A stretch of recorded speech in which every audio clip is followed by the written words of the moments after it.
Morning, homesteaders. Wild Bill at Farmar Homesteading. Thought I'd bring another video today, and been doing a lot of research. As you all know, we went off grid recently. If you've been watching my past videos. Also, I want to give a thank you very much to my whole 8 subscribers. I got 8 subscribers out there, and I really appreciate y'all subscribing. I'm not one of those glorified YouTubers, I guess, not yet at least. I hope to be someday, that has, 100,000 followers or whatever it is that they have. But we're just down to earth and good old people here that trying to enjoy life and make a good living. Anyway, back to the subject I thought I'd hit on today real quick. It's a nice brisk morning. Had a good fire in the wood stove last night. Stayed warm, and came across a couple yesterday that they they were from this area, and we got on the subject of electric bills or something, and I told them, I said, we're off grid, and to be honest with you, the look on their face was priceless. It was like, what? And then they started asking questions, and at the very end they said, that's awesome, it really is, and but we just don't think we can do it. And then I got to thinking about why are they coming up with all these statistics for future grid down, or whatever they're calling it, EMPs or whatever they think is going to happen. Our grid, basically our electrical grid, is really in pretty sad shape. Everybody knows that. It wouldn't take nothing for it just to go down.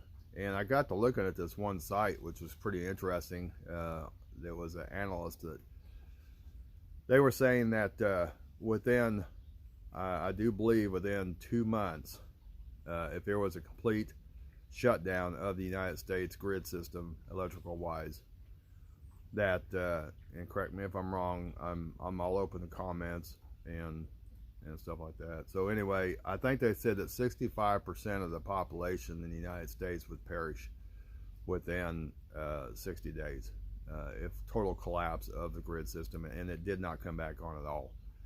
And I also looked up that it was interesting that there's like, I don't know, 1.2 million people in not the United States, 1.2 million people in the world are basically off grid. So it was kind of interesting to read those statistics. Of course, we're going to be one of them here at Farmar that will be okay, But then you have to ask yourself, do you really want to be one of the survivors, after the devastation of what happens, if it ever happens? They prepared for nuclear war back when I was growing up in the 60s with Russia and all them, and the Cold War and all that, and it never really happened. But I think this one, in regards to our infrastructure, is pretty serious. As you can see behind me, I hope you can see, we have a lot of wood, and that's not near what we want to really have on hand. I like to have at least a 3-year supply of wood all the time, and that's not a bad idea. Now, we did check into wind energy with the wind turbines. That was interesting.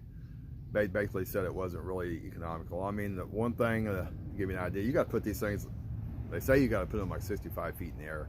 That's a long ways up, and you got to sustain a tower and all that, and you got to have cost of bringing it in.